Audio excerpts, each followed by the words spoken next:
Video की शुरुआत करते हैं। अपन चैप्टर नंबर 4 आपका है जल संसाधन से रिलेटेड। तो ये आपका रहेगा और इसमें कौन कौन से क्वेश्चंस जो होंगे वो अपन देखते हैं। तो क्वेश्चन की अगर अपन बात करें तो पहले रिक्त स्थानों की अपन बात करते हैं। तो रिक्त स्थान जो हैं वो कौन कौन से हैं इसमें। तो रिक्त स्थान जो हैं वो आपके इस प्रकार से हैं।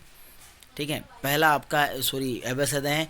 पश्चिमी बंगाल और बिहार राज्यों में भूमजल के अत्यधिक उपयोग से भूमिगत जल में किस प्रकार का जो संकेंद्रण है वो बढ़ गया है।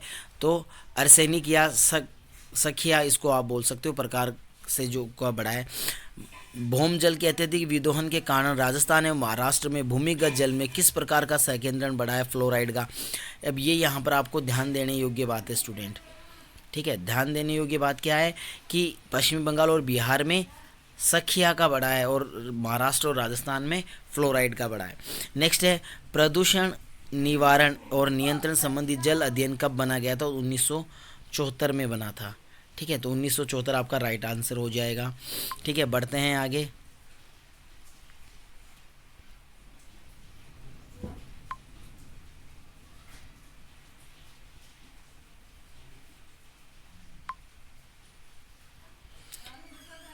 जल संरक्षण से संबंधित नीरू मीरू कार्यक्रम किस राज्य में चलाया गया है जा रहा है। तो आंध्र प्रदेश में। अरवारी पानी संसद कार्यक्रम किस क्षेत्र में है। तो अलवर में।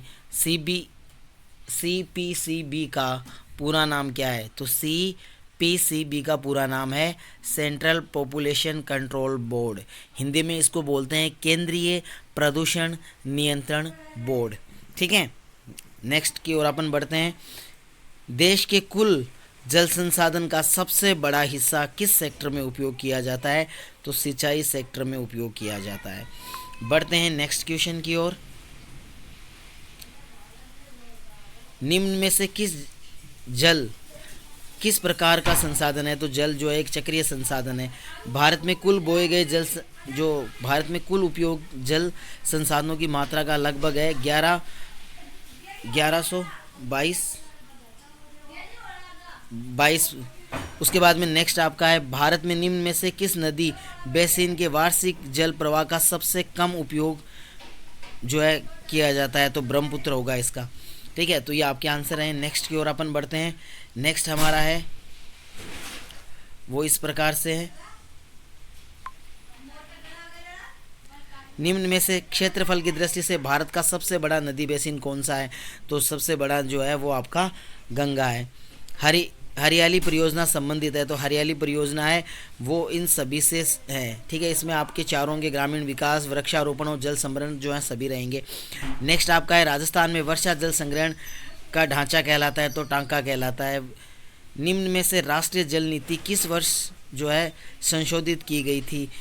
तो यहाँ पर जो है राइट आंसर जो है वो मेरे हिसाब से 2012 होना चाहिए।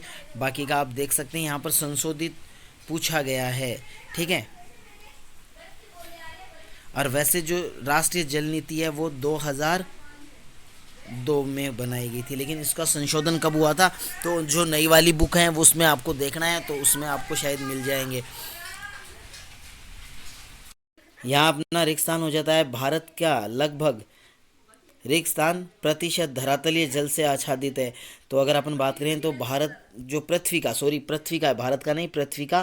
तो यहाँ पर क्या हो जाएगा 71%। ठीक है, तो 71% भाग जो है वो होगा। ठीक है, तो 71% जो है वो आपका हो जाएगा। जल एक क्या है, चक्रीय संसाधन है। चक्रीय संसाधन परंपरागत रूप से भारत एक कृषि प्रधान देश है। ठीक है, उसके बाद में है कि व्यवस्था बहुफसलीकरण को संभव बनाती है। तो सिंचाई की। ठीक है, तो सिंचाई की जो व्यवस्था है वो बहुफसलीकरण को संभव बनाती है। जल संभरण प्रबंधन से तात्पर्य मुख्य रूप से धरातल, यहाँ क्या होगा धरातल और भूमजल जो है। धरातल के ऊपर व नीचे भूगर्भ में पाए जाने वाले जल संसाधन भंडार को कहते हैं जल संसाधन।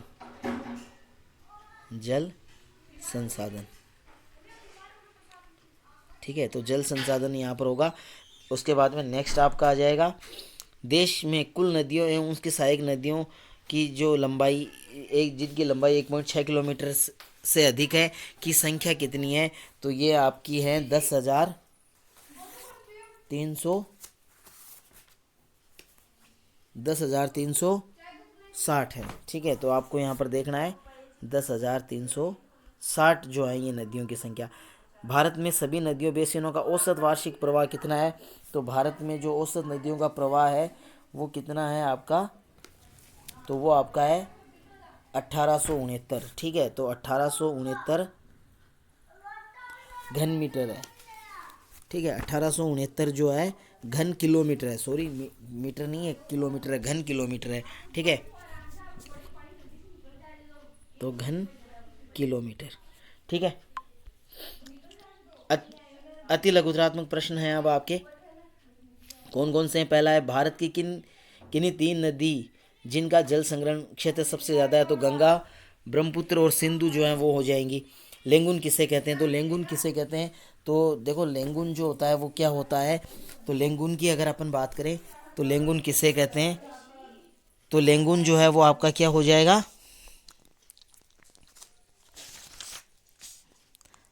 तो लेंगुन आपका हो जाएगा सागरीय धाराओं एवं तरंगों द्वारा तट के समीप जो रेत बालुका आदि से जो है निर्मित निक्षेप से जो निर्मित रोधिका होती है, और तट के मध्य जब सागरीय जल भर जाता है तब वह आकृति जो है वो लेंगुन कहलाती है।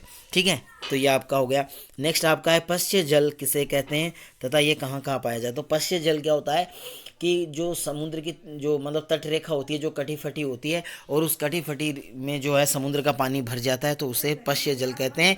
ये पश्चिमी बंगाल में, ठीक है, ओडिशा, आंध्र प्रदेश, पश्चिमी बंगाल आदि में पाई देखने को मिलता है।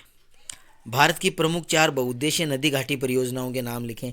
तो 4 का पूछा है, तो 4 पहला आपका हो जाएगा भाखड़ा नांगल बांध, दूसरा आपका हो जाएगा नागार्जुन सागर बांध, उसके बाद में हीराकुंड हो जाएगा, दामोदर घाटी हो जाएगी और इंदिरा गांधी नहर हो जाएगी।